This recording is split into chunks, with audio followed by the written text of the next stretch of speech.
The wealthy man stepped out of his black luxury car just as the driver closed the door behind him with practiced precision. The vehicle idled for a moment before pulling away, leaving a faint smell of expensive leather and polished metal in the air. He adjusted the cuffs of his tailored coat, glanced at his watch, and lifted his phone back to his ear without missing a beat in the conversation about investments, deadlines, and figures that meant more to him than the noise of the street. The city around him was alive in a way he barely noticed. Vendors called out their prices, traffic crawled forward in short angry bursts, and people flowed past one another like a river forced through narrow stone walls. This was a part of town he usually avoided, but the shopping center ahead was hosting a private meeting, and efficiency mattered more than comfort. At his side walked his son, a small boy with neatly combed hair and a coat too clean for the dust-covered pavement beneath his feet. The man held his hand loosely, distracted, his grip more habit than affection. The boy's eyes, however, were wide and curious, taking in everything his father ignored. Near the grand glass doors of the shopping center, where the marble steps met the cracked sidewalk, a woman sat on the ground. Her back rested against the cold stone wall, her knees drawn close to her chest. A faded scarf covered most of her hair, and her face bore the marks of years spent outdoors, sun, wind, hunger, and disappointment etched into every line. In her hands she held a small plastic cup with a few coins rattling softly each time someone passed close enough to disturb the air. Most people didn't look at her. Those who did looked through her, as if she were part of the building itself, another stain on the city's surface. The wealthy man was no different. He walked past her without a glance, his voice calm and firm as he spoke into the phone. "No, we'll finalize the deal by Friday. I don't want excuses," he said, already thinking several steps ahead. Then his son stopped. The sudden halt tugged at his arm, pulling him back sharply. Irritation flashed across the man's face as he looked down. "What is it?" he asked, his tone clipped. "We're late." The boy didn't answer right away. He was staring at the woman on the ground, his small fingers tightening around his father's hand. His breathing had changed, faster, uneven, as if something inside him had been shaken awake. "Daddy," the boy said softly. The man sighed and pressed the phone against his shoulder. "What?" he repeated, already half turned away, ready to drag the child along. The boy swallowed. "That's Mommy." The words fell into the space between them and shattered it. The man felt a sudden, physical jolt, as if someone had struck him in the chest. His phone slipped from his shoulder, bounced once against his coat, and hit the pavement with a dull crack. The voice on the other end continued speaking, unaware it had just lost its audience. "What did you say?" the man asked slowly. The boy didn't look at him. His eyes were locked on the woman, who had lowered her head again, unaware of the storm she had just stirred. "That's Mommy," he repeated, this time with more certainty. "I recognize her." A chill ran through the man's body. His heart began to beat faster, louder, each thump echoing in his ears. "That's impossible," he said sharply. "Your mother is gone. You know that." The boy frowned, confusion flickering across his face. "You said she went to sleep," he replied. "But I see her in my dreams. And she looks like her." The man opened his mouth to respond, but no words came. His gaze drifted, against his will, toward the woman on the ground. At first, he saw only what he expected, a beggar, worn and broken by life.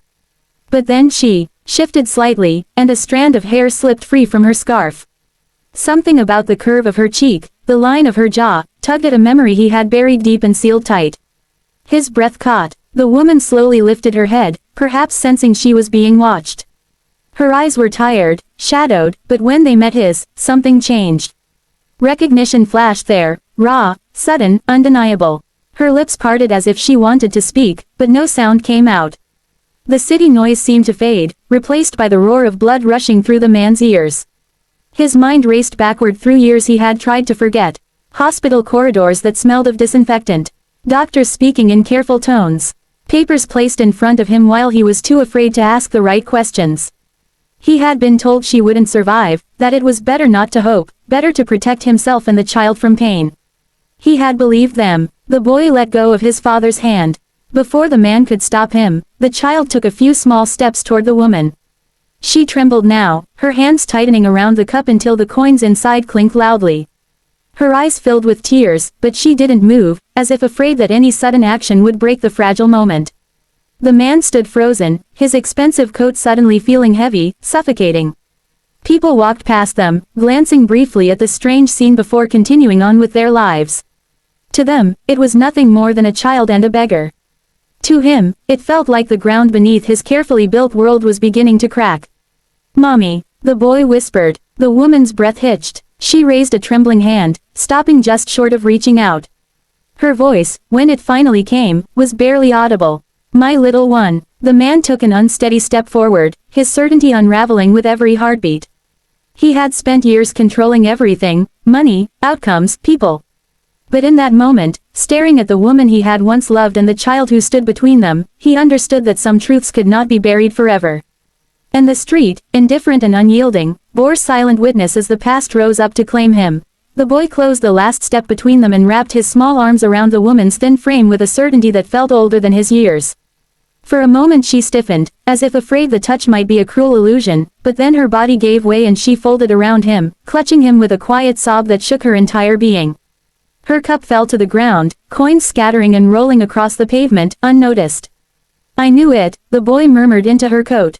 "I told Daddy. I knew you were real." She pressed her face into his hair, breathing him in as if every breath restored a piece of her soul she had lost. Her hands trembled against his back, afraid to hold too tightly, afraid to let go. Years of hunger, loneliness, and unanswered prayers poured out in silent tears that soaked into his collar. The wealthy man stood a few steps away, watching the scene unfold as though it were happening in another world. His throat burned, his chest tight, each breath difficult. He had imagined grief before, had worn it like a distant shadow, but this was something far heavier.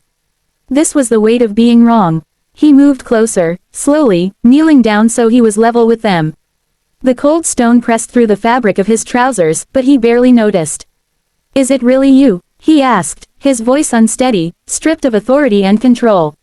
After all this time, the woman lifted her head. Her eyes met his, and he saw no accusation there, only exhaustion and a deep, aching sadness that cut him far deeper than anger ever could. "I searched for him," she said quietly. "Everywhere I was allowed to go, but I was always told I had no one. That my family didn't want me." He closed his eyes briefly, pain twisting inside him. He remembered the day he signed the documents, the relief mixed with terror when he was told it was over, that she was gone. He had chosen certainty over hope, silence over questions. "They told me you didn't survive," he whispered. "I believed them." She gave a small, broken smile. "They told me you abandoned us." The boy pulled back slightly, looking from one face to the other. "Why would you leave Mommy?"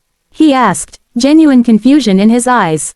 The man swallowed hard. "Because I was afraid," he said after a moment. "And because I was wrong." The woman smoothed the boy's hair, her thumb brushing gently across his forehead. "I woke up alone," she continued softly. "No name on the chart. No visitors. They moved me to a charity ward. When I was strong enough to ask, they said my child had been taken, that it was better this way. I had nothing, no money, no proof, no strength to fight." The man listened, each word carving into him. The years she described unfolded like a silent film, sleeping in shelters, standing in food lines, learning which streets were safer at night, which smiles were dangerous. She spoke without bitterness, but the restraint in her voice made it all the more devastating. "I never stopped hoping," she said, looking down at their son. "But hope doesn't feed you. It doesn't keep you warm. So I learned to survive instead." The boy reached up and touched her cheek, wiping away a tear with his small thumb.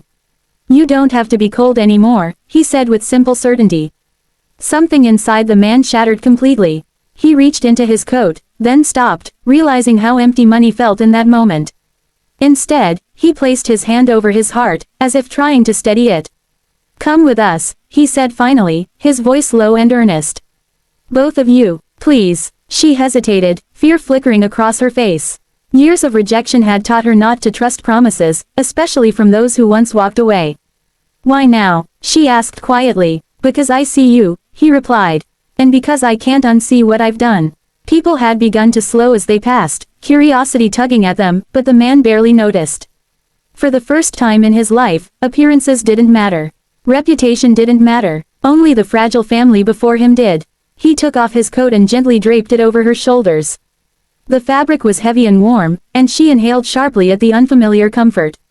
The boy smiled, holding onto her hand as if afraid the world might try to steal her again. They rose together, awkward and uncertain. The woman's legs trembled from weakness, and the man instinctively supported her, his arms steady around her back. The contact sent a jolt through both of them, a reminder of what once was and what might still be possible. As they walked away from the spot where she had spent countless hours begging, the city looked different to him. Every face blurred into the realization that he had been blind far longer than he had known. Wealth had built walls around him, convincing him he was safe while cutting him off from truth. Inside the car, the boy sat between them, holding both their hands, his small fingers linking theirs together. He leaned back with a satisfied sigh, as if the world had finally settled into its proper shape. The man looked out the window as the car pulled away, watching the street recede. He felt no triumph, no relief, only a quiet resolve. The life he had built would never be the same, and for the first time, that thought didn't frighten him. He had ignored a beggar and nearly lost everything that mattered. Now, faced with the cost of his choices, he understood that wealth was not what filled a home. Love was.